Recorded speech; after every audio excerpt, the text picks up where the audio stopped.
c'est pas un métier, c'est pas un métier déjà, hein, c'est d'abord un plaisir. Et tu sautes d'un bateau à un autre en fonction des contrats qui te tombent dessus.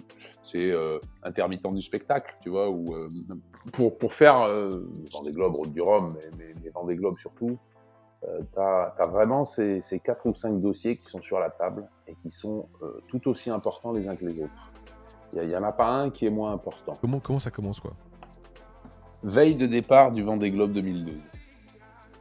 Ok, donc 4 ans avant, du coup. 4 ans auparavant, exactement la veille, le samedi soir. Ce moment-là m'a fait dire à Grégoire, dans 4 ans, c'est toi qui me largueras à la dernière amarre. À partir du moment où tu as décidé de faire le Vendée Globe, la première personne à qui tu vas en parler, c'est à ta mère. Bon, déjà, tu vois, ta mère, oui, d'accord, oui, bon, ok, très bien. Qu'est-ce que c'est que cette bêtise que tu vas encore nous faire, là? Bon. Et puis après, t'en parles à ta famille. Mais ça, c'est comme n'importe quel projet. T'en parles à ton entourage.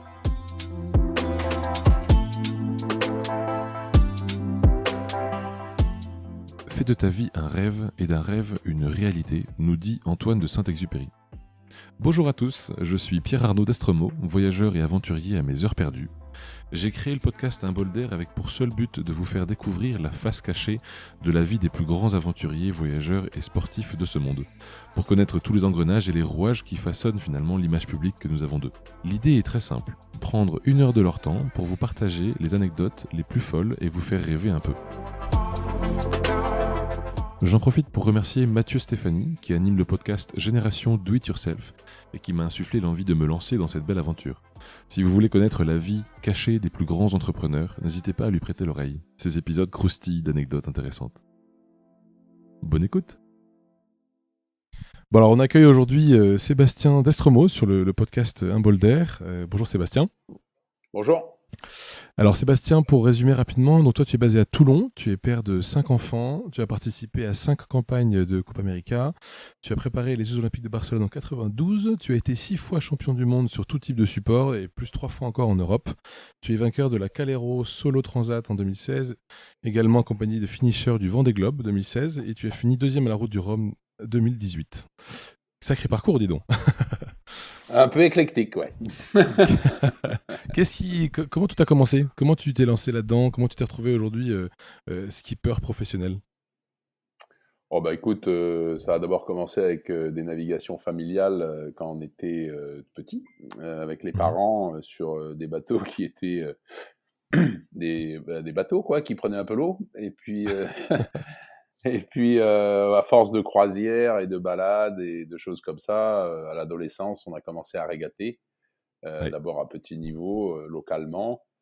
Mais pour nous, on a reçu une éducation qui était musique classique et voile. Et donc on passait tout notre temps libre sur l'eau. Mhm. Et on a fini par se mettre à régater assez tard, hein, puisque nous, on n'a pas eu du tout le cursus normal de faire du dériveur, et puis ensuite des compétitions en dériveur, etc. Mhm. On a tout de suite commencé à courir sur des quillards, quoi, mais localement ici à Toulon. Et ce qui a vraiment provoqué un vrai déclic, c'est quand papa nous a acheté Papa en avait marre qu'on court sur le bateau des autres. Il voulait qu'on court sur notre propre bateau pour notre propre nom. Ouais, Et ok. voilà, la fierté du nom. Donc, il nous a acheté un beau petit bateau de course en 82, 83, quelque chose comme ça. Ok. Et c'est là vraiment qu'on a pu aller régater un peu à droite à gauche et gagner des régates un peu moins locales, un peu plus régionales, et puis ensuite nationales, sur un bateau qui s'appelait Tomana Happy, qui était le surnom de notre arrière-grand-père, ton arrière-arrière-grand-père. Excellent. Voilà. Excellent. Et donc Tomana Happy, et c'est ce bateau qui nous a un peu lancé, quoi, en fait. Hein. Tu vois, on Ouais, a c'est ça. gagné notre premier titre de champion de France là-dessus. Et, Ok. et voilà. Et puis après, ça s'est enchaîné et on est passé professionnel un peu plus tard. Quand tu dis on, pour bien resituer à ceux qui nous écoutent, tu parles bien de ton frère avec toi, c'est ça? Mes frères, ouais, on est quatre frères, et on a écumé pas mal de plans d'eau locaux à quatre sur ce bateau, sur Tomana Happy. Et Ouais, excellent. après, bon, on s'est un peu séparés, bien sûr, mais moi j'ai beaucoup continué à naviguer avec mon frère jumeau Hugues, puisque Ok. les Jeux Olympiques, je les ai préparés avec lui. Et on les a préparés ensemble, disons. Ouais. Mais avec, voilà, avec Jean-Guy, Xavier et Hugues, on a énormément navigué, quoi, énormément. On n'a fait que ça. Que ça, ouais, Voilà. que ça. Et qu'est-ce qui t'a dit à un moment donné? Comment tu te dis qu'il faut que tu en fasses ça, tu en fasses ta vie avec ça? Écoute, ça s'est fait un peu naturellement.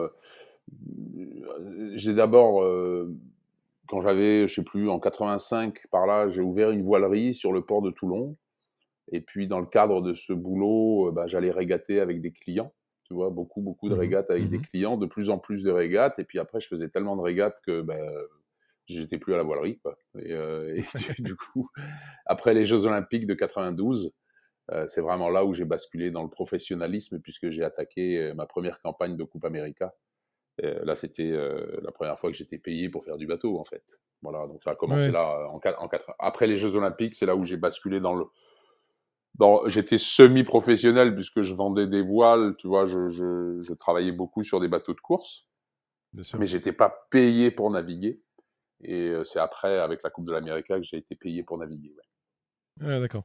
Et alors, Ouais. peut-être pour resituer également sur les âges, pour ceux qui se demandent, avec les années, ça représente globalement ton enfance, on va dire, adolescence, lycée, tu fais déjà de la voile toute l'année, des week-ends, si je comprends bien. Ouais, ouais.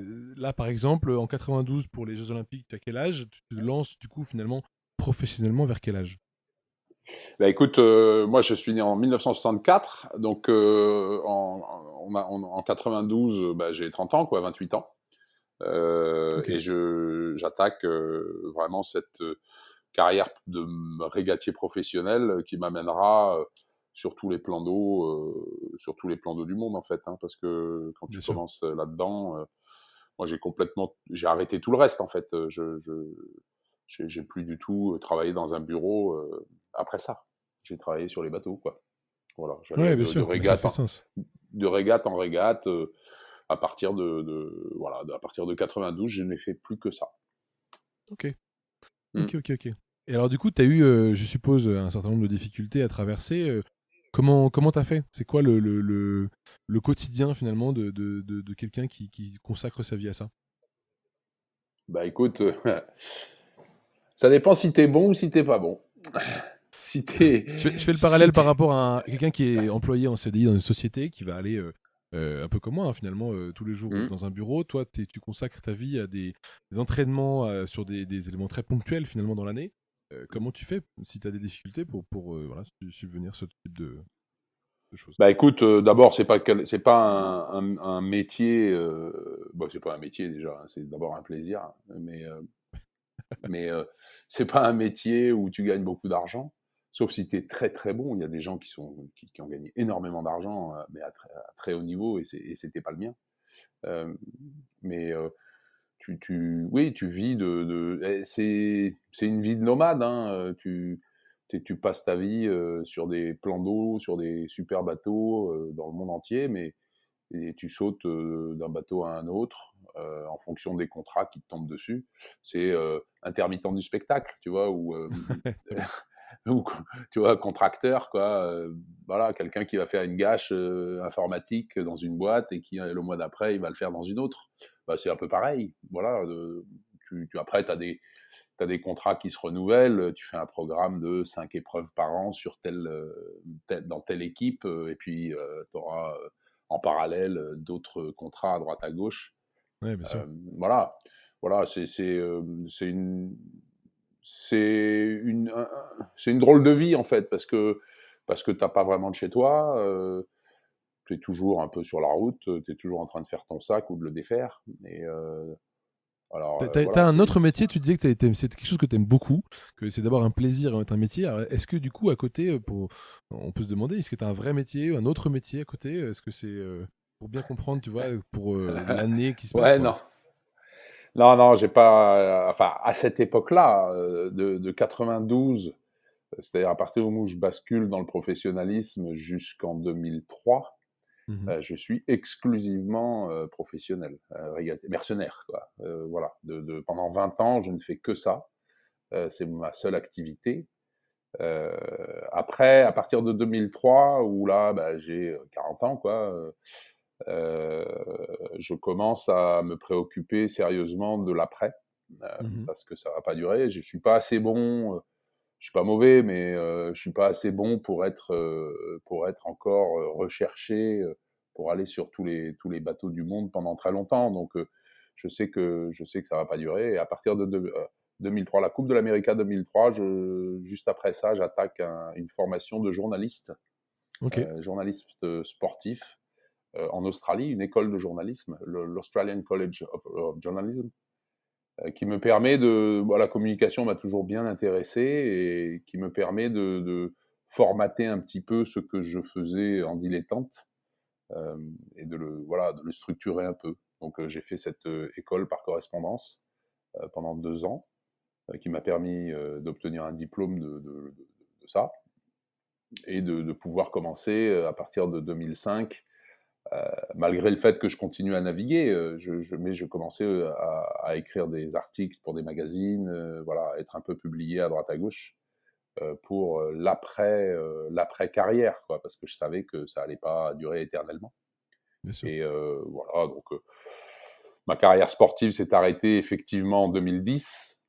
Ok.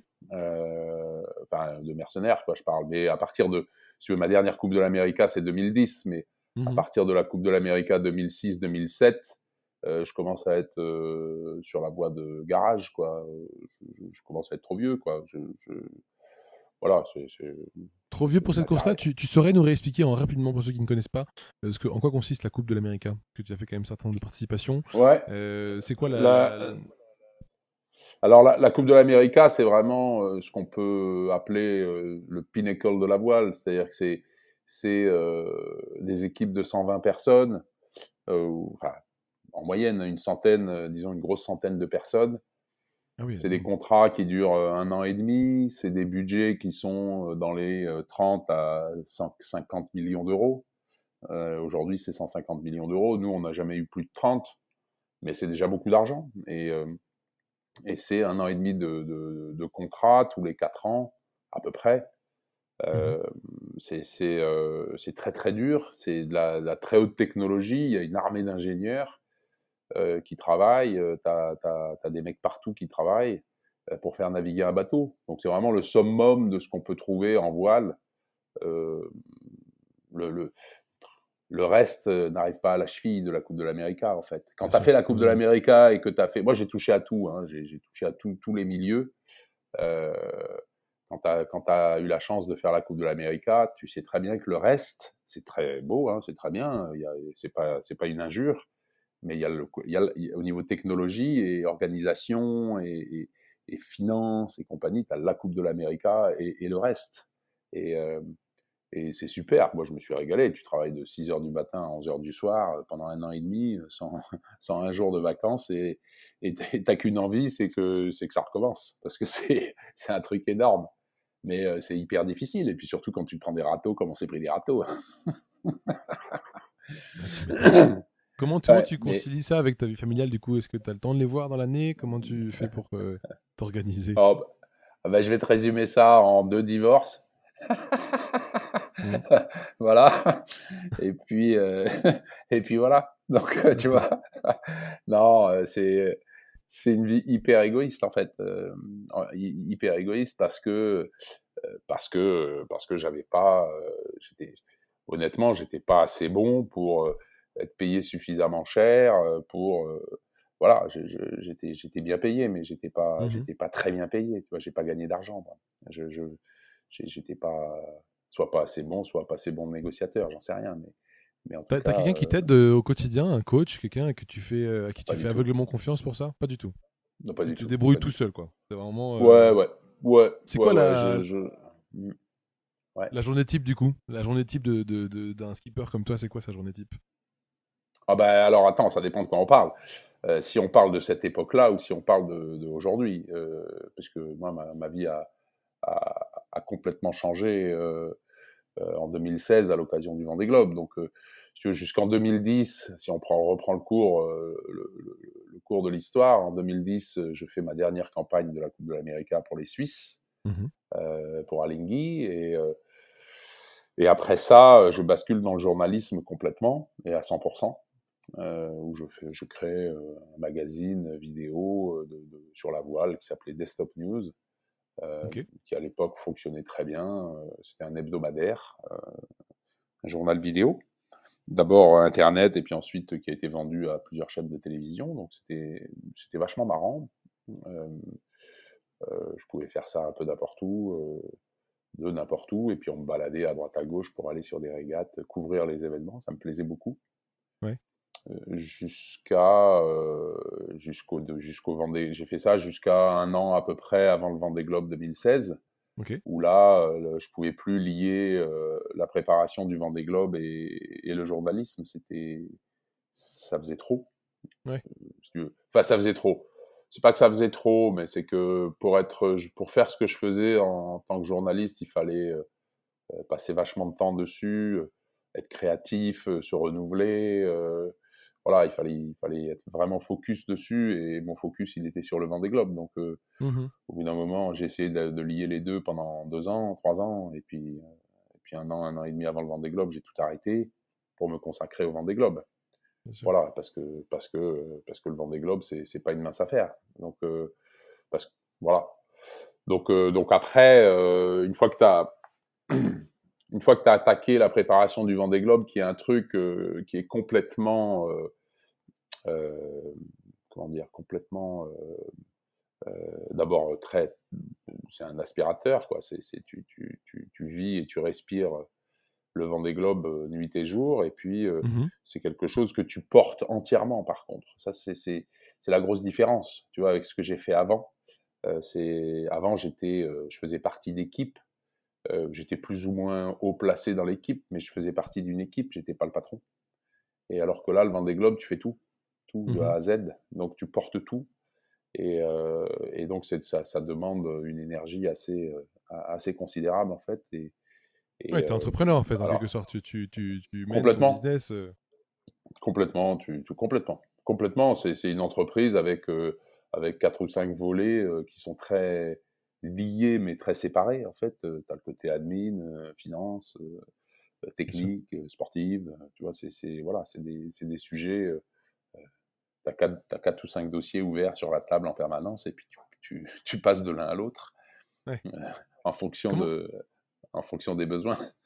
Ah bah, c'est tout à fait ça. Et d'ailleurs, en Ouais, parlant de cette entreprise, finalement, elle doit quand même tourner. Comment tu fais pour ouais. financer tout ça? Comment tu fais pour en vivre? C'est quoi? C'est des sponsors? C'est des prix de récompense, compétition gagnée? C'est un peu de journalisme également qui compense ça? Comment tu fais? Non, si tu veux, encore une fois, hein, moi, enfin, les gens connaissent plus le Vendée Globe qu'autre chose. Donc, si tu veux, Mhm. de l'avant Vendée Globe et de depuis le Vendée Globe. Ouais. Ça me paraît plus d'actualité d'abord, et puis ça parle plus aux gens. Euh, donc, non, tu sais, pour faire Vendée Globe, Route du Rhum, mais Vendée Globe surtout, tu as vraiment ces 4 ou 5 dossiers qui sont sur la table et qui sont tout aussi importants les uns que les autres. Il y en a pas un qui est moins important. On dit, la première question qu'on me pose, c'est toujours la même, c'est mes côtés finances. Oui, mais si t'as pas les finances, tu peux rien faire. Ah ben, non, tu peux rien faire. Mais si t'as pas l'admin qui va avec, tu peux rien faire non plus. Et si t'as Mhm. pas le dossier médical qui va avec, tu peux pas. Mhm. Et si t'as Ouais, pas un ouais. bateau qui est prêt, tu peux pas non plus. Et il n'y a pas une chose qui est plus importante que l'autre, il n'y en a pas une qui est plus difficile que l'autre, sauf peut-être le médical, ça, bon, il faut aller voir des toubibs et puis passer les examens et les machins, si tu veux, ça, bon, voilà. Mais Mhm. le côté administratif est extrêmement difficile pour participer au Vendée Globe. La partie technique, évidemment, c'est un dossier colossal. La partie finance en est un aussi. La com, tu vois. Voilà, donc comment tu finances ça? Bah, tu finances ça en faisant en recherchant des sponsors, bien sûr, mais aussi en faisant des conférences dans les entreprises, en écrivant un bouquin, ou en, en faisant du théâtre, voilà, plein de Est-ce choses que qui... Ouais, tu es un peu commercial du vas-y. coup dans l'âme? Est-ce que tu vois la démarche de se dire je vais chercher du coup des finances un peu à droite à gauche, tu as une démarche très commerciale d'aller récupérer finalement une vision que tu offres à ces personnes qui sponsorisent ou que tu vas... Enfin, toi, comment est-ce que tu peux considérer cette partie de travail qui peut ne pas forcément correspondre à tout le monde d'ailleurs? Bah, elle correspond pas à tout le monde du tout, et moi je suis pas un commercial pur et dur qui prend son téléphone et qui fait du phoning, tu vois. Ouais. Ça je sais pas faire. Moi je rencontre à l'occasion, n'importe quelle occasion d'une invitation à un cocktail ou un je sais pas quoi, je rencontre des gens, plein de gens.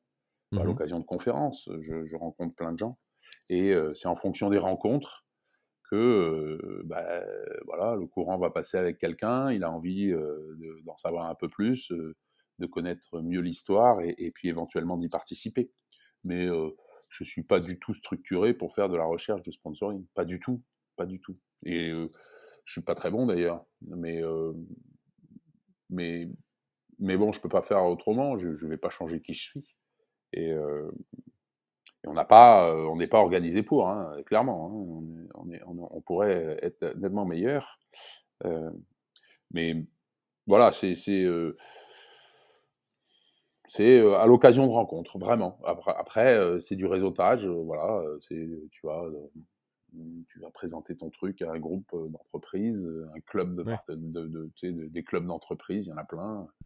Et il y a plein de groupes comme ça, et il faut être partout. Il faut jamais dire non. Et, et puis, tu vas passer une soirée ou un, je sais pas quoi, Ouais. tu vas pêcher du monde comme ça, parce C'est un que peu du l'histoire que hasard tu vas leur finalement raconter sur... les intéresse. Ouais, complètement. Ouais, C'est c'est ça, ouais. complètement du hasard, ouais. Ok, Ouais. ok. Enfin, du hasard. Si tu veux, c'est pas du hasard parce que tu es là, et le hasard C'est n'existe pas, hein, tu c'est sais. ça, on le déclenche, on le Mais, déclenche. Mais ouais, d'accord. ouais. T'es pas là Il par y a une part hasard, mais finalement de chance, ça veut dire, c'est-à-dire que il est possible que des années ça ne fonctionne pas parce que tu n'auras pas eu c'est ça. la capacité de booster financièrement tout le projet jusqu'au bout, quoi. Ouais, ouais, ouais. Mais il y a beaucoup plus de chances. Tu sais, ça dépend comment tu positionnes, comment toi tu fais, quoi. Comment toi tu es. Si mon seul objectif sur le Vendée Globe, c'était de gagner le Vendée Globe, tu vois, ou d'avoir un projet qui va me permettre d'espérer finir dans les 5 premiers, et je n'accepterai rien d'autre que ça, tu te mets des barrières, tu vois. C'est des barrières que tu te mets. Donc tu te dis, à côté de cette place dans les 5 premiers, il va y avoir un budget qui va se mettre à côté, tu vois, et puis ça va être X millions ou X je sais pas combien, enfin on s'en moque, hein, peu importe, c'est ton budget que tu vas décider. Et, euh, et si tu n'atteins pas ce budget, tu n'atteins pas ton objectif, donc tu fais pas. Moi, je fonctionne pas comme ça, du tout. Ça m'intéresserait peut-être de fonctionner comme ça, mais ça m'aurait intéressé de fonctionner comme ça, bien sûr, quand j'étais plus jeune et que j'avais envie de tout gagner. Mais aujourd'hui, c'est pas ce qui m'intéresse. Le Vendée Globe est une vitrine, une formidable caisse de résonance, et tu peux avoir envie de gagner le Vendée Globe, et ça, c'est très bien, et c'est tout à fait respectable. Et là, il faut y mettre des moyens, hein. Et pas que financiers, hein, il faut y mettre des moyens humains. Moi, Bien sûr. du coup, c'est pas moi qui y vais, hein, c'est un autre. Hein. Et Ouais. tu vois, voilà, non, mais il faut être confiant.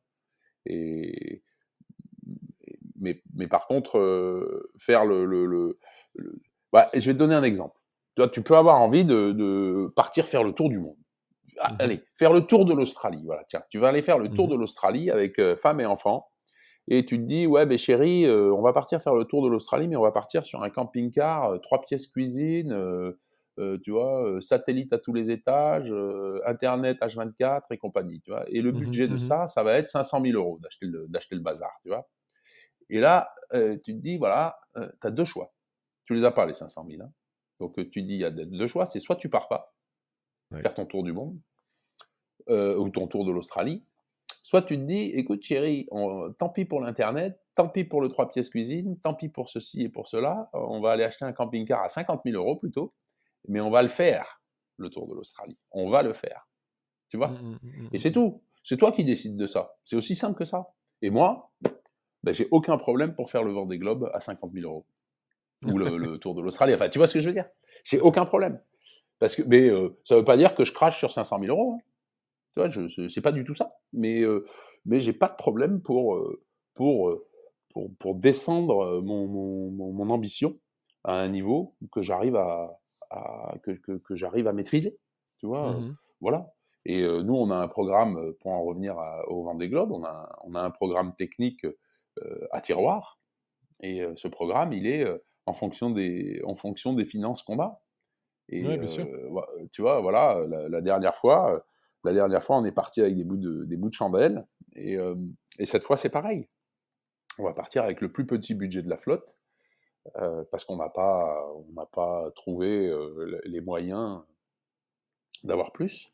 Mais moi, d'abord, je m'en contente, mais en plus, j'y trouve une motivation supplémentaire, tu vois, de partir avec un tout petit budget parce que quelque part, c'est un bel exemple aussi à donner à ceux qui ont envie de le regarder, que bah, finalement, tu peux le faire ton tour de l'Australie avec 50 000 euros. Tout à fait. Tu vois, tu peux. Absolument. Si tu as vraiment envie de le faire, vas-y, quoi. Ben, oui, bah, tu vas pas avoir le camping-car Mercedes dernier cri, quoi. Désolé, hein. Désolé. Tu vas voir le truc, tu vois, il y aura pas la clim, quoi. Mais c'est Mais pas ça grave. roule. Mais ça roule quand même, tu vois. Bon, peut-être, tu vois, peut-être avec les roues un peu carrées, ça roule, mais ça roule quand même. Tu vois. C'est dingue. Voilà. Donc, mais ouais, mais c'est bien. Moi, je trouve que c'est bien de montrer ça, tu vois, de permettre aux gens de se dire, ah ouais, d'accord, c'est possible quand même. C'est possible Non. de faire des trucs qui sortent de l'ordinaire avec finalement pas grand-chose, quoi. Tiens, typiquement, pour reprendre un peu, je pense qu'une des très belles étapes dans ta carrière, c'est la participation au Vendée Globe 2016. Bien sûr. Ça date de quand? C'est quoi le jour 1 où tu te dis, tiens, eh ben, dans X temps, je serai au départ de ce Vendée Globe. Comment ça commence, quoi? Veille de départ du Vendée Globe 2012. Ok, donc 4 Je ans avant, du suis coup. 4 ans auparavant, exactement la veille, le samedi soir. J'ai terminé ma journée de travail. Je travaille pour une chaîne de télévision sur les pontons des Sables d'Olonne. J'ai Mhm. terminé ma journée. Il fait nuit, il fait froid, il pleut, il y a du vent. C'est la misère totale sur les pontons. La misère. Il n'y a plus personne. C'est le soir tard. Et je suis là, je me balade en fin de journée avec mon copain Grégoire. Et c'est la première fois que j'étais sur un départ de grande course comme ça, parce que moi, c'est pas mon milieu. La course au large, tout ça, c'est pas du tout mon milieu. Mhm. Et ce soir-là, le lendemain, il y a 20 mecs, enfin 20 marins, qui vont partir à la conquête de l'inutile. Partir en solitaire autour du monde sans escale et sans assistance. Mhm. Et comme tout départ de course, j'imagine, mais particulièrement celle-là, mais peut-être aussi quand des gens partent en mer, des marins pêcheurs partent en mer pour des longues pêches sur les bancs de Terre-Neuve, Ouais, bien sûr. les marins militaires qui partent, tu vois, pour des mois et tout. En tout cas, moi, ce soir-là, j'ai ressenti une atmosphère, tu vois, une odeur particulière, un truc vraiment spécial qu'il y avait sur ce soir-là. Et alors que j'avais jamais eu l'intention de faire quoi que ce soit dans le Vendée Globe ou de Transat ou de machin, parce que Ouais, c'est bien pas sûr. mon truc, hein, la navigation en solitaire, bah, cette odeur, ce moment-là m'a fait dire à Grégoire, dans 4 ans, c'est toi qui me largueras la dernière amarre. Ok. Ma décision a été prise comme ça, pof, instantanément, sur une Samedi émotion. soir, veille de dimanche départ du Vendée Globe 2012. Ouais, Incroyable. 4 ans auparavant, ouais. Mm. Et alors, du coup, depuis, il y a eu un sacré temps de préparation. J'ai cru comprendre qu'il y avait quand même pas mal de personnes de ta famille, de tes frères en particulier, qui t'ont aidé. Qu'est-ce qui t'a fait dire que c'était à eux que tu voulais confier, ou avec eux que tu voulais faire ce projet-là? Ah bah c'était une évidence. C'est-à-dire que à partir du moment où tu as décidé de faire le Vendée Globe, la première personne à qui tu vas en parler, c'est à ta mère. Ouais. Bon, déjà, tu vois, bon, ta mère, oui, oui, d'accord, oui, bon, ok, très bien. Qu'est-ce que c'est que cette bêtise que tu vas encore nous faire, là? Bon. Et puis après, t'en parles à ta famille. Mais ça, c'est comme n'importe quel projet. T'en parles à ton entourage. Tu veux refaire ta cuisine, ça fait Mmh. longtemps que tu as envie de faire ta cuisine, ou tu décides un jour, tu dis j'en ai marre, je vais refaire la cuisine, tu vas en parler à ton entourage. Et, Ouais. moi, c'était en parler d'abord à mes frères et sœurs. Et comme ils sont tous marins et qu'ils sont tous bien plus compétents que moi, j'avais besoin d'eux. Une fois que j'avais décidé de faire ça, j'avais vraiment besoin d'eux. donc, donc voilà. Et puis un projet comme ça rassemble vachement, tu vois. Donc, donc tu en parles à ton entourage et puis tu commences à embarquer ceux qui ont envie d'embarquer avec Bien toi. sûr. Et donc j'ai en premier, il y a maman bien sûr qui a d'abord embarqué, mais avec Jean-Guy qui s'est complètement dédié à ce projet, mon frère Mmh. Jean-Guy. Et on l'a monté ensemble. C'est-à-dire que lui a pris la direction technique de l'opération, parce que moi, techniquement, je comprends rien, j'y connais rien. Et c'est lui qui, OK. et lui, il est vachement il est intéressé par tout ce qui est technique, mécanique, machin, truc sur les bateaux, tu vois, il aime bien tout ça.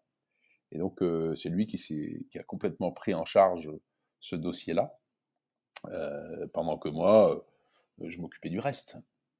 Et, Et alors, et c'est c'est comme quoi? Il a ça que, démissionné de son métier actuel? Il s'est complètement sorti de son métier actuel pour ça? Ou il prenait plutôt des fins de journée, week-end, le temps d'eux? bah, Ou comment ça s'est fait? au début, c'était un peu le temps d'eux, ouais, et puis finalement, ça a été que ça.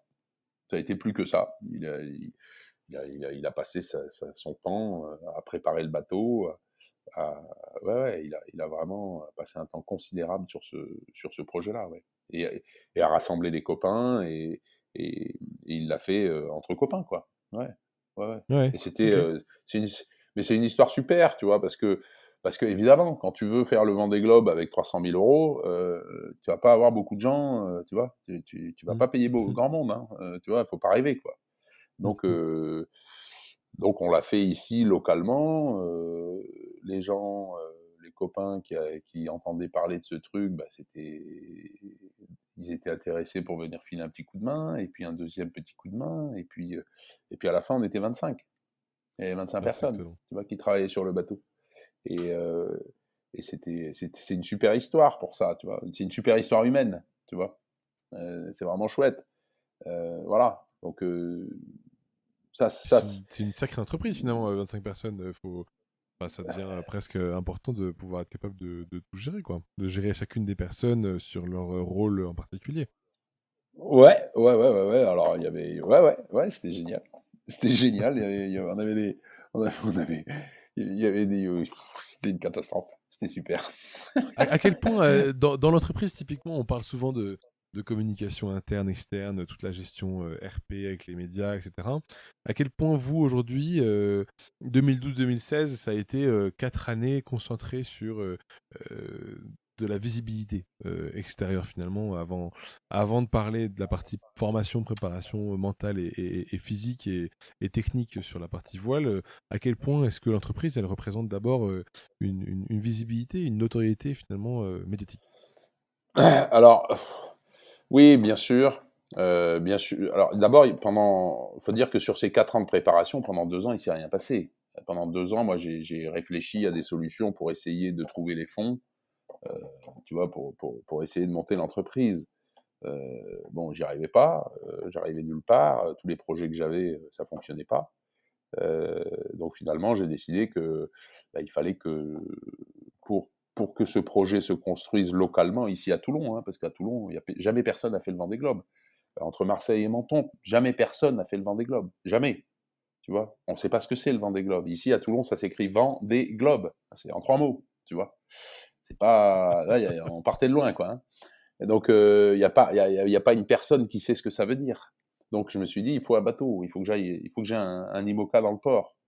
Et donc, j'ai vendu ma bagnole, j'ai vendu ma maison, et je suis allé me chercher un IMOCA en Afrique du Sud, et je l'ai amené dans le port de Toulon. Et une fois qu'il était dans le port de Toulon, il est arrivé 15 mois avant le départ, fin septembre 2015, donc 14 mois avant le départ. Là, effectivement, paf, ah là il y avait un bateau, donc quand on amenait un prospect quelque part, ben voilà, on lui montrait le bateau déjà, tu vois. Bon, alors c'est un vieux clou mon truc, mais ça fait rien, il marchait très bien. Et c'est impressionnant un IMOCA dans le port de Toulon, tu vois, c'est un gros bateau. Et du C'est coup, assez paf, gros, ouais. ouais, et du coup, les personnes disaient: «Ah ouais, d'accord, et tu vas naviguer là-dessus tout seul autour du monde? T'es complètement cinglé». «Ouais, ouais, je suis cinglé, ouais, mais c'est comme ça que ça va se passer». Et du coup, paf, tu vois, là, tu commences à trouver du soutien Ouais, bien sûr, et à monter ton entreprise en quelque sorte, ou ta tout à fait. micro-entreprise si tu veux. Et, et à trouver du soutien humain et du soutien financier, Et tranquillement, ça, doucement. ça te prend combien de temps, là, d'ailleurs, de faire cette partie-là sur une semaine normale? Là, si on prend une semaine de lundi à dimanche, déjà, est-ce que tu as des semaines à peu près cohérentes de temps de repos par rapport à temps de travail? Et surtout, sur cette semaine de travail, combien de temps tu consacres à cette partie médiatique? Alors, c'est tout mélangé. Tout est mélangé, tout est tout le temps en fait. Il y a jamais un dimanche ou un lundi ou un mercredi. Tout est mélangé et Ouais, tu passes du temps à, à aller au bateau, bricoler un truc, mais en même temps répondre au téléphone parce que il y a un journaliste qui t'appelle ou bien parce qu'il ouais. faut contacter tel mec. C'est tout mélangé. Et, euh, et, et c'est pas, moi c'est comme ça que j'aime bien faire. Après, c'est peut-être pas très efficace. Hein. Je suis pas là à donner des leçons d'efficacité, hein, loin de là. Mais, mais moi ça me fait marrer, ça nous Mais fait tu pourrais marrer. donner des leçons au moins de résultats. Ça peut être sans être Ouais, forcément efficace. C'est ouais, l'idée ouais, de. de dernier, ouais, de dernier au Vendée Globe à 50 jours du premier, ouais, ça, ça c'est un résultat, ouais. Ouais, c'est vrai. Non, mais tu vois, voilà, c'est, mais c'est vraiment, moi, c'est ce qui m'intéresse, c'est ce qui m'amuse, c'est ce qui Mhm. nous amuse. Et on n'est pas dans la course au pognon, on n'est pas dans la course à l'entreprise, tu vois, on n'est pas dans ce milieu-là. Et donc, on n'est pas dans la course du Vendée Globe. Tu vois, tout correspond, si tu veux, tout correspond. Quand tu racontes une histoire, il faut que du début à la fin, ton histoire, elle tienne la barrée, quoi, elle tienne la route. Bien Et, sûr. et si on était des gens extrêmement bien structurés, avec, tu vois, à partir du mardi midi jusqu'au jeudi 15 heures, je fais ça, et après je fais ça, et je fais ça, eh bien, notre organisation serait aussi très structurée, notre histoire serait très structurée, et nos objectifs seraient très structurés. Nous, on n'a rien de ça. Rien, on verra bien, tu vois. Ouais, ouais, bien sûr. Tout est, on verra bien. Et le résultat, c'est la même chose. C'est, on verra bien. Moi, je promets rien, rien à personne. Tu vois, voilà, le Vendée Globe, je suis parti des Sables d'Olonne avec un bateau. Le directeur de course, il voulait pas que je parte, tu vois. Le matin du départ, il voulait pas que je parte. Il me disait, t'es pas prêt à partir. T'as 10 jours pour partir. Parce que la date du Vendée Globe, elle est tel jour, et après, t'as une fenêtre de 10 jours pour partir. Et ben, le Ok. directeur du Vendée Globe, le patron du Vendée Globe, il est venu me voir le matin du départ en me disant, bon, Sébastien, tu fais un peu le show, là, aujourd'hui, là, bon, voilà, quoi. Puis après, tu reviens, hein. Ce soir, tu reviens et tu finis ton bateau. Il y avait Jean-Guy qui était à côté de moi, je lui dis, bah, attends, Jean-Guy, je fais quoi moi, nous, on a fini de bosser à 5 heures du matin. Le bateau, il est prêt. Il sera pas plus prêt. Enfin, tu vois, si, il sera plus prêt, mais bon, qu'est-ce qu'on va faire de plus, quoi non, pour moi, il est prêt, tu pars. Je dis, bah, il t'a donné la réponse. Je pars. Et puis voilà, tu vois. Mais après, quand tu pars dans ces conditions-là, tu pars avec du on verra bien. On Ouais. verra bien Ouais, jusqu'où on ouais. va. Alors après, tu as toujours des commentaires, des commentateurs et des spécialistes qui disent il arrivera même pas au Cap Finistère. Bien sûr, bien sûr. Mais voilà, du Cap Finistère, on est allé un peu plus loin. Mais c'est pas pour faire un pied de Bah, nez à quiconque. Hein. Voilà, on a réussi à terminer le Vendée Globe, euh, voilà, dernier, à la rue complet par rapport à tout le monde, mais l'objectif, c'était d'aller le plus loin possible. Tu vois, c'était mhm. ça l'objectif. Mhm. Point. L'objectif, ça aurait pu durer 2 jours, une semaine. J'aurais pu m'arrêter n'importe où. Je m'en foutais complètement de savoir si j'étais premier ou dernier. Et Et c'est quelque chose qui me concerne pas, en fait. Ça me concerne Ouais, pas, ouais. la feuille de match, le machin, le classement, je m'en fous, je m'en fous. Ça me fait rire de finir 50 jours après Armel, tu vois? Voilà, ça me fait rigoler, quoi. Parce que là, c'est quand même, au niveau sportif, ouais, bon, d'accord. Mais mais heu, mais c'est pas mais non, mais ce que je veux dire, c'est que tout voilà, l'important, je crois, c'est que tout doit être en équation, tu vois? Ou en Ouais, adéquation. bien Et sûr. et et on n'a jamais, surestimé, nos objectifs, tu vois? Jamais. Le on a on a fait un truc, comme je te dis, quoi, voilà, si on devait résumer en 3 mots, c'est: «On verra bien». Et aussi bien aussi bien la préparation que la course elle-même. C'était, on verra bien où jusqu'où on va. Mmh. Voilà. Et alors, c'est comme avec ton camping-car quand tu pars, quoi, voilà, les roues carrées, quoi, tu verras bien jusqu'où tu vas, quoi. Tu vois, non, mais c'est vrai. Et du coup, tu me parlais de communication. Bien sûr qu'à un moment, il faut exister. Oui, il faut exister pour avoir un peu de crédibilité, peut-être. Mais encore que. Je crois que exister, je crois qu'un projet, comme cela, est-ce que c'est important d'exister, dans les médias avant la course? Je sais pas, Mmh. je sais pas. Tu vois? Je suis pas sûr qu'un article dans l'Équipe ou un article dans le Figaro va faire une grosse différence. Ça dépend de l'histoire que tu veux raconter. Oui, c'est vrai. Non, non, je suis tout à fait Ouais. d'accord. Ce qui m'intrigue, c'est comprendre à quel point tu fais ça pour que ce soit partagé et que tu aies cette visibilité justement dans les médias, ou est-ce que c'est pour toi? Enfin, à quel point tu vas distinguer ces deux? Ah non, bah, il y a 2 objectifs. Il y a 2 objectifs. Alors là, on peut parler du Vendée Globe 2020, Par puisque exemple. bon, 2016, 2016, on est parti comme ça, et l'idée, c'était de savoir, si j'en étais capable, hein, d'être sur la ligne de départ déjà, et, partir dans cet inconnu qui était, de faire le tour du monde en solitaire. 2000 Mais c'était ça les objectifs, tu vois, sur un bateau simple, un projet hyper simple, bateau simplifié au maximum, une mobilette, Mmh. quoi. Mmh. Ça c'était l'idée. Heu, Maintenant, tout ce que j'ai appris depuis, pendant le Vendée Globe et depuis surtout, hem, pour le Vendée Globe 2020, j'ai un double objectif. J'ai un Mon objectif personnel qui est de savoir si j'en suis capable. Mmh. Est-ce que je suis capable de faire le Vendée Globe? Mmh. En l'occurrence de le refaire, mais est-ce que je suis capable de refaire le Vendée Globe? C'est-à-dire, est-ce que je suis capable, avec toutes les difficultés qu'il y a eu avant la course et pendant, est-ce que je suis capable d'être à nouveau au départ le 8 novembre, avec un bateau prêt?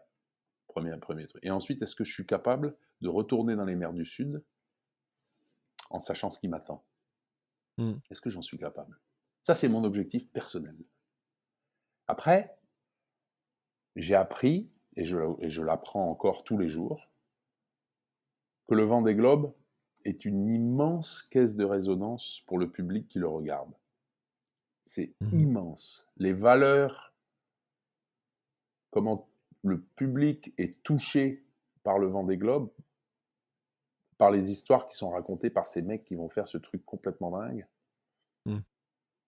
Tu te dis, moi je me dis, il ne peut y avoir que deux raisons pour faire le Vendée Globe.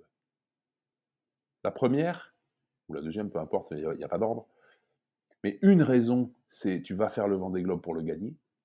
Et là, tu mets tous les moyens possibles pour gagner le Vendée Globe.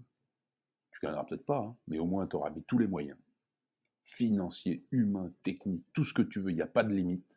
Parce que l'objectif, c'est Une de raison, gagner c'est le Vendée gagner, hein, Globe. c'est ça? OK. Une raison, c'est gagner. L'autre raison, c'est de partager le Vendée Globe. Tu vois? OK. Voilà. Je ne peux pas envisager de faire le Vendée Globe pour essayer de finir 10e, par exemple. Ou essayer de finir en je sais pas combien de joueurs. Ou en je sais pas combien de places. Tu vois? Je ne peux pas l'envisager. Pour moi, le seul objectif sportif, spreadsheet, tu vois, c'est ranking, quoi. C'est feuille de match, premier ou rien. C'est tout. Ça, c'est l'objectif sportif. Moi, je ne peux pas avoir cet objectif. Donc, mon seul objectif, ça ne peut être que de le partager.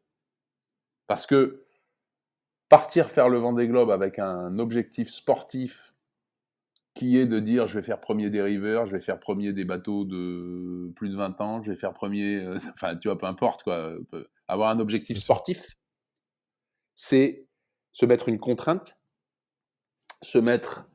avoir un objectif sportif, c'est avoir un certain égoïsme.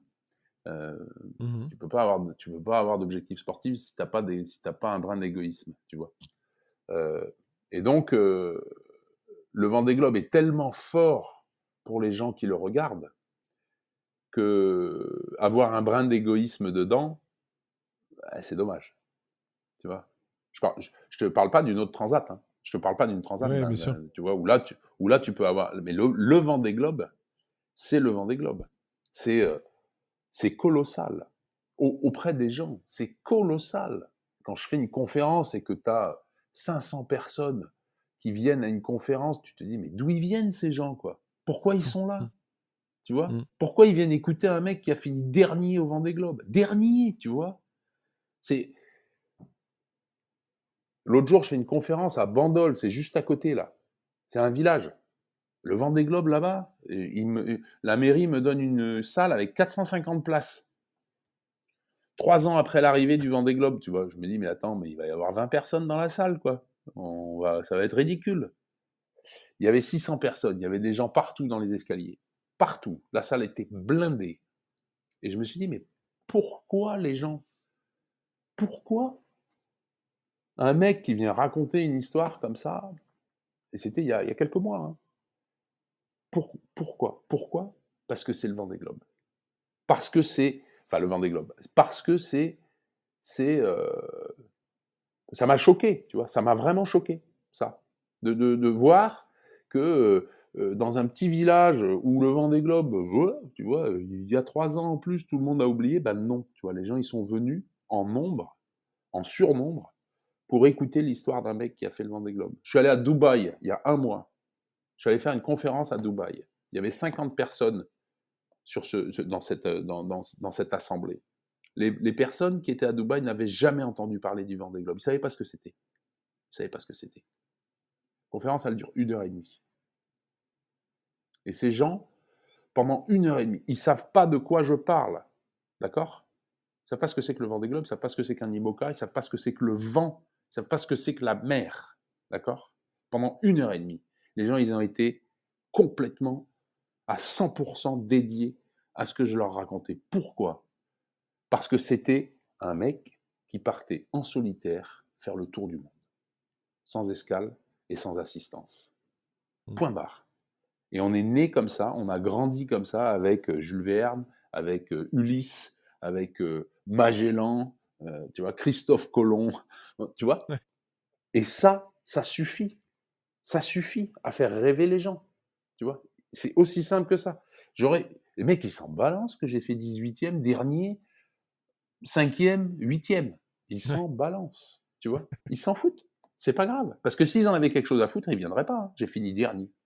2 mois derrière le premier. Tu vois la blague? Est-ce que ça devient une addiction pour toi? Ça a l'air de, comme tu dis, ça a l'air de captiver les gens. Est-ce que pour toi, du coup, cette sensation de de se dépasser, quoi, ça devient une drogue à laquelle tu deviens addict? Pas du tout. Non, pas du tout. Non, pas du tout. Moi, je refais le Vendée Globe pour voir si j'en suis capable. Ça, c'est mon objectif personnel, tu vois. À quoi sert l'expérience? Et voilà, j'ai beaucoup d'appréhension à l'idée de repartir parce que je sais ce qui m'attend. Et du coup, est-ce que je serais capable d'affronter ce que j'ai déjà affronté, tu vois? Ça, c'est ma motivation perso. Mais une fois que je l'aurais fait une deuxième fois, le refaire une troisième fois, je vois pas trop l'intérêt, si tu veux. Je vais pas faire ça à vie, quoi. Je suis pas un fonctionnaire.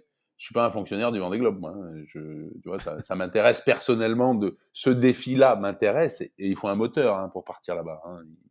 Il le faut, hein. Il faut un moteur perso. Je veux bien te croire. Tu vois, donc ce moteur-là, c'est celui-là pour moi. Mais une fois que j'aurai conclu le prochain Vendée Globe, en coupant la ligne d'arrivée ou pas, mais une fois que ce Vendée Globe sera terminé, bah voilà, j'ai été capable de le finir une fois. Si je finis pas le prochain, si tu veux, je l'ai quand même fini une fois. Je pourrais toujours me raccrocher à ça, tu vois. Et puis, circonstances ont fait que je n'ai pas pu terminer le second. Mais ou bien je l'ai terminé. Mais de toute façon, j'aurais ma réponse, tu vois. Est-ce que j'en suis capable ou pas capable, tu vois. Bien sûr. Voilà, je suis pas un mec qui a besoin de se foutre en danger toute la journée. J'ai pas besoin de ça. T'as subi des frustrations durant ton parcours, des éléments sur lesquels tu te dis un peu le blues de pas avoir pu faire quelque chose ou d'avoir raté quelque chose, je sais pas. Ah bah ouais, bah, complètement. Complètement. Que ça d'ailleurs. Que ça. L'immense, dans ma carrière, l'immense frustration, ça a été de ne pas participer aux Jeux Olympiques, de ne pas être sélectionné pour les Jeux Olympiques. Ça, c'est une très belle frustration. Parce que c'était un one-shot et on savait que ça serait une fois et puis c'est tout. Voilà, après... Comment ça s'est fait tu nous referais un petit rapide récap de comment ça s'est fait, là, de cette non-sélection, si c'est pas trop... Oh ben, en voile, non, mais non, en voile, tu n'as qu'un seul représentant par nation, à l'inverse de beaucoup d'autres sports, de beaucoup d'autres disciplines olympiques. En voile, tu n'as qu'un seul représentant par nation. Et donc, on était en compétition avec plusieurs autres personnes. Et à la fin des sélections, les sélections aux Jeux, à l'époque, se couraient sur 3 épreuves, et on était à la 3e et dernière épreuve. On avait du retard sur les premiers, sur les leaders français. On était à Cadix pour le championnat du monde, et c'était la dernière étape. Et là, on savait que c'était ça passe ou ça casse, en fait. Tu vois, on connaissait nos adversaires, et on savait que si dans les premières manches du championnat, nous, on arrivait à fonctionner correctement, et eux, sur un malentendu, un peu moins bien, on allait peut-être psychologiquement pouvoir prendre le dessus et les faire s'écrouler, en fait. Tu vois, Ouais, bien sûr. c'était notre seule chance, hein, parce qu'ils avaient trop d'avance en points. Donc il fallait vraiment qu'ils s'écroulent sur cet événement-là. Et il se trouve qu'on a très très bien marché au début de ce championnat, et on gagne une manche d'anthologie qui s'est terminée par 40 nœuds, un truc de dingue, tu vois, un truc de malade mental. Et on gagne cette manche au championnat du monde dans des conditions absolument dantesques. Ça fonctionnait bien, nous on fonctionnait bien, et nos adversaires s'écroulaient, tu vois, on les voyait s'écrouler complètement, ils étaient à la rue complet. Alors on était encore loin en points, mais si tu veux, le championnat n'était pas terminé. Et c'était vraiment pour nous ce soir-là, je me souviens, en rentrant au port, on se disait, là on a gagné la manche de baston, alors que eux étaient les spécialistes de baston, les spécialistes mondiaux du baston. On les a pulvérisés, tu vois, et ils se sont complètement écroulés. Et nous, on gagne la manche. Il n'y avait pas que contre eux, tu vois, qu'on régatait. Il y avait 90 bateaux, le monde entier était là. C'était vraiment une très très belle victoire pour nous, et quelque chose qui pouvait nous porter loin, quoi. Et il se trouve qu'on a été contrôlé à l'arrivée, et quelques heures après notre arrivée, on a été déclassé de cette manche sur un problème technique sur le bateau, un problème réglementaire. Voilà. Et donc on a été disqualifié de cette manche. La messe était dite, hein, du coup c'était mort, c'était fini. Toutes les carottes étaient cuites. Voilà, on a fait une erreur, on l'a payé, c'était il y a 30 ans, et on s'en souvient encore. Mais quand tu dis on, c'est qui? C'est avec avec Hugues. Okay, avec mon jumeau Hugues. Ouais, okay. Ouais, avec mon jumeau Hugues, ouais. Et voilà, après, peut-être qu'ils se seraient ressaisis, hein, les autres zouaves. Mais en attendant, on se sentait bien d'avoir gagné cette manche-là au moment où on l'a gagnée, tu vois. Ouais, on c'est pense que la toujours une pression... adrénaline, la victoire est une adrénaline qu'on recherche, hein, finalement. Ouais, tout à fait, ouais, tout à fait. Et puis dans la course à la sélection, on se disait, tiens, là, on a peut-être marqué, tapé fort, quoi. On a peut-être tapé très très fort sur la tête de nos collègues. Bon, voilà, mais on refait pas l'histoire, hein, c'est comme ça, et ça s'est passé comme ça. Mais voilà, ça c'est une belle frustration. Mais après, il y en a plein, des frustrations, il y en a plein, bien sûr. Quand tu fais 25 ans de carrière à haut niveau et que tu gagnes pas tu gagnes pas toutes les compétitions, hein, et Ouais. t'en perds beaucoup et sur des toutes petites choses, des petits détails qui font mal. Ouais, Mais bon, on les aime pas ceux-là. c'est On pas. les aime vraiment pas. Ouais, ouais. Mais ça fait. Moi, c'est bien. Voilà, ça fait. C'est. Bah, c'est une belle histoire. Tu vois, ce sont des belles histoires, quoi. Voilà. C'est comme ça. C'est le jeu. C'est le jeu. Si tu- Et Ouais, si ouais. c'est pas des frustrations, à l'inverse, est-ce que tu as des idoles, des gens que tu vas admirer, que tu as toujours suivis depuis le début? Ah bah, bien sûr. Bien sûr.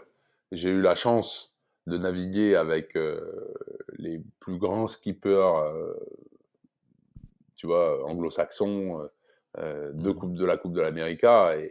Le maître absolu, c'est Russell Coutts, qui a gagné 5 fois la Coupe de l'América. J'ai eu la chance de naviguer aussi avec Ben Hensley, le mec qui a gagné 5 médailles d'or aux Jeux Olympiques. Euh, c'est des légendes, ces mecs, quoi. C'est des légendes totales. Mhm. Naviguer, faire le Tour de France à la voile avec Team New Zealand, euh, tu vois, j'étais le seul non néo-Z à bord. Euh, Bah, ça reste, voilà, tu vois, quand tu navigues avec des gens comme ça, t'es pas à leur niveau, hein, mais tu navigues avec eux, c'est déjà pas mal, tu vois. Ils t'acceptent à bord, ils te tolèrent, c'est déjà pas mal. Donc ça, non, et Paul Caillard, j'ai navigué beaucoup avec Paul Caillard, enfin des gens qui maintenant sont un peu plus âgés, mais qui ont Mhm. été les héros, les héros de la Coupe de l'Amérique. Donc j'ai eu beaucoup de chance, ouais. Ah, c'est génial ça. Et Ouais, alors, du ouais, coup, 2016 Vendée Globe, là tu prépares le Vendée Globe ouais. 2020. Entre les deux, il y a eu le passage Route du Rhum en 2018. C'était un passage Ouais. normal pour toi? C'était entre guillemets la suite logique ou pas? Pas du tout. Pas du tout. Non, non, la route du Rhum, on a vraiment fait la route du Rhum sur un malentendu. Moi, j'avais pas prévu de faire la route du Rhum parce que voilà, quand tu fais le Vendée Globe, quand tu as fait le Vendée Globe, la route du Rhum, ça serait plutôt une étape pour aller vers le Vendée Globe plutôt que l'inverse. Tu Hmm. vois. Je me suis régalé, hein, pendant la route du Rhum. Je crache pas du tout dessus, hein, mais j'ai fait la route du Rhum parce qu'à l'époque, on avait le projet de faire la Barcelona World Cup, ouais, la Barcelona Globe Race, la Barcelona, qui est une course autour du monde en IMOCA en double, au départ de Mhm. l'Espagne, de Barcelone donc. Et cette course, c'était mes frangins qui devaient la faire sur mon bateau. Euh, il y avait il y en avait deux qui partaient pour faire Barcelone-Sydney, et à Sydney, on avait le droit de changer une personne, donc il y avait le quatrième frère qui a embarqué pour faire l'autre demi-tour du monde. Excellent. Et ça me plaisait beaucoup, tu vois, d'avoir mes trois frangins qui partaient pour un demi ou un tour du monde. Ça me plaisait beaucoup, je trouvais ça génial. Euh, mais on n'arrivait pas à trouver les finances pour ça. C'était difficile de vendre ce projet. Donc on s'est dit que le meilleur moyen de vendre ce projet, c'était que moi je fasse la route du Rhum, parce que la route du Rhum, c'est un énorme levier, Mhm. et énorme, hein, en France. Et moi qui venais de finir le Vendée Globe, j'avais ma petite notoriété, et donc j'allais pouvoir lever des fonds grâce à la route du Rhum. Donc c'est pour ça que j'ai fait la route du Rhum. Il se trouve que la Barcelona a été annulée en cours de route, donc Bon. l'histoire ne s'est pas racontée, mais moi j'étais engagé sur la route du Rhum, donc j'ai fait la route du Rhum. Et je regrette Ouais. pas, hein, mais si tu veux, c'était un moyen d'arriver à autre chose, la route du Rhum. C'était pas un objectif en soi. Tu vois, c'était pas pour moi un truc, je voulais faire la route du Rhum, c'était pas ça. Ouais, Et d'accord. c'était une marche pour faire autre chose. Non, mais c'est. Ouais. Mais je suis ravi de l'avoir fait, d'avoir fait cette course, ouais. C'était top. Une belle course, la route du Rhum. Mais tu vois, c'est une course. À l'inverse du Vendée Globe, euh, ce dont on parlait tout à l'heure, la route du Rhum, c'est vraiment, pour moi, hein, c'était vraiment un résultat. Tu vois, un résultat. La feuille de match. Point. La feuille de match, il n'y a que ça qui compte. Et mon objectif, c'était de faire un podium. Voilà, pof. Tu vois, c'était ça. Euh, à l'opposé total de ce que je fais avec le Vendée Globe. Ou de ce que je pense du Vendée Globe. Voilà. Parce que sur la route du Rhum, tu peux pas raconter une histoire. Enfin, Hmm. Si, tu vas raconter une histoire, mais elle va être comme n'importe quel événement sportif. C'est une belle histoire qui est très éphémère, qui, tu veux, si je fais une conférence sur la route du Rhum à Bandol, dans ma salle de 450 places, il y aura 5 personnes, tu vois. Sur le Vendée Globe, il y en avait, sur le Vendée Globe, il y en avait 600, tu vois. Ouais, c'est autre chose. C'est juste la différence. Tu vois. Ça n'a rien à voir. Rien. Rien. Voilà. Est-ce que tu as Voilà. des défis secrets que tu t'es imposé par rapport à tout ça? Est-ce que tu as déjà fait des explorations secrètes? Est-ce que tu as fait des éléments sur lesquels voilà, des choses que tu ne communiques pas, mais qui sont tes propres défis perso? Non. J'ai un projet pour après, ouais. Pour la suite, tu vois. Ouais, ça Mhm. oui. J'ai un projet, j'ai 2 projets, mais bon, ils sont pas. On verra comment ça va se faire. Mais c'est de faire c'est de faire le tour d'Australie en camping-car, justement. Ok. Voilà, ouais. Ça, j'ai vraiment très envie de le faire. Et moi, j'ai eu la chance d'habiter en Australie pendant 10 ans. Et je sais que c'était un projet que j'avais et qui ne m'a pas lâché. Donc, on verra. Et puis après, c'est aller découvrir les îles du Pacifique. Ok. Voilà. Les îles, alors en bateau, faire. Ouais, ouais. Ouais, ouais. Un gros catamaran, bien confortable. Et Ouais. partir en solitaire, ou pas, enfin, peu importe. Découvrir le Pacifique. Et, euh, et ouais. Tu vois, les îles, quoi. Voilà, passer du temps là-dedans. Voilà, Ouais. pour l'instant, c'est mon envie pour plus tard. Je sais pas quand, hein, mais Bon, voilà, t'as ça encore un c'est. peu de temps. Ouais, ouais, voilà, c'est ce que j'aimerais faire après il faut le structurer, tu vois, le raconter, Bien sûr. le vendre, etc. Hein, c'est tout un bins. Moi, je suis pas né avec une cuillère en or dans la bouche, hein, donc tout ça, tout ça, il faut que ça se finance. Mais bon, voilà, si on ne parle pas d'argent, ça serait ce que j'aurais envie de faire, ces 2 projets-là, ouais. Ouais. Ok. Est-ce que tu penses que tu vas t'arrêter un jour au niveau de ce statut finalement de skipper pro? Est-ce que tu penses que tu t'arrêteras un jour? Ouais, je m'arrêterai quand je serai mort. Bon.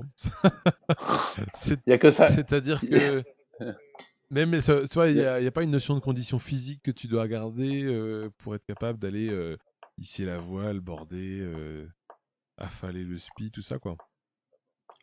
Bah alors, la grande chance qu'on a quand on fait de la voile, c'est que c'est quelque chose qui dure très longtemps. Tu peux faire de la Mhm. voile, après, c'est pas, t'es pas là pour gagner. Si tu vois, si tu gagnes, si t'as pas envie de gagner, tu vois, regarde, enfin, regarde j'ai un exemple. Regarde la Golden Globe, cette course qui a eu lieu l'année dernière, qui a été gagnée Mhm. par Jean-Luc Van Den Ende. Jean-Luc Van Mhm. Den Ende, 72 ans, hein, quand même. Hein. 72 ans. Il gagne encore une course autour du monde en solitaire, tu vois. Donc, tu as le temps. Tu vois tu, et lui, il la gagne. Donc, tu vois, tu peux envisager de faire du bateau pendant longtemps. Hein. Ça, Ouais. après, les bateaux, bon, plus ou moins gros, plus ou moins durs, plus ou moins, tu vois, voilà, plus ou moins vite.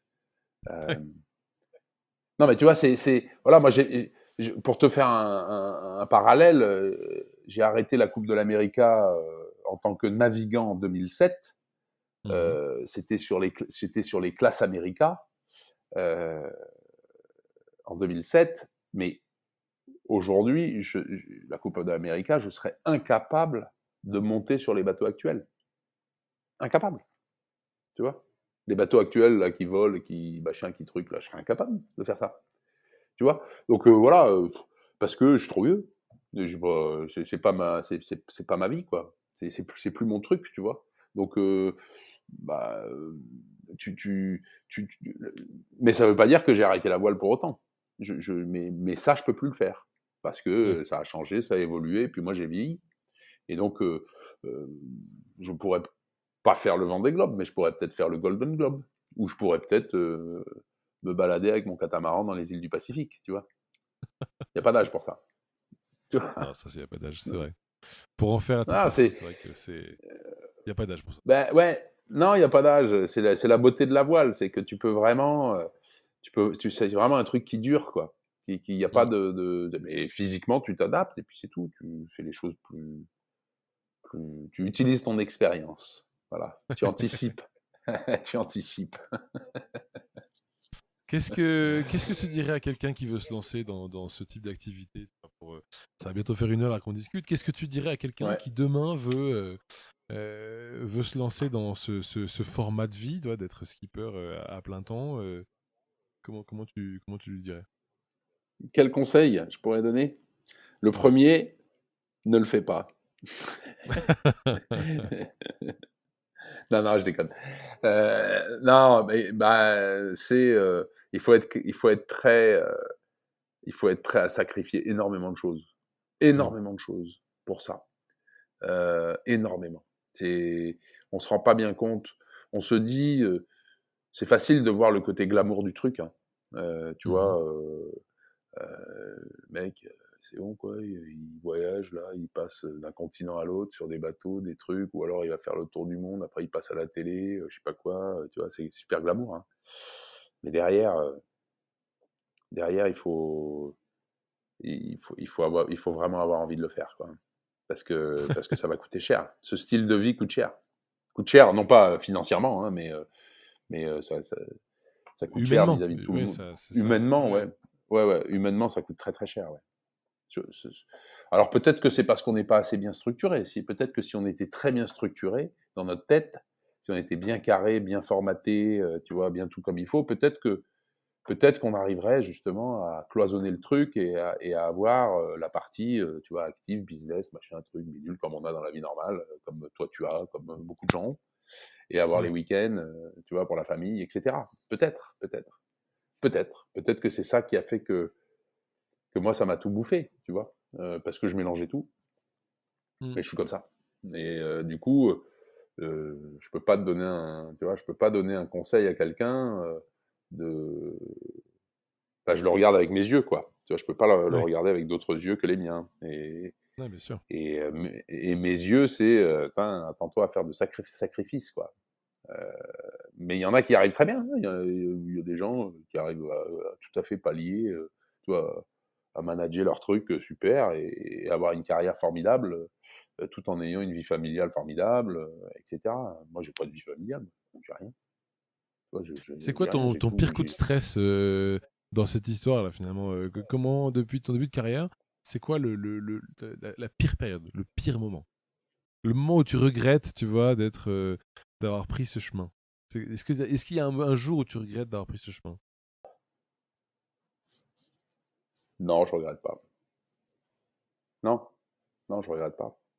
Mais je sais que ça a été, euh, ça m'a coûté très cher. Mais je le regrette Mhm. absolument pas, non. Non, tu vois, voilà, ce que je veux dire, c'est que pour qui je suis, quoi, c'est vraiment quelque chose qui me préoccupe totalement, tu vois, et qui prend tout, quoi, qui bouffe tout. Et euh, alors, ça s'appelle peut-être de l'égoïsme, hein, dans un autre langage, hein, j'en sais rien, mais je sais pas.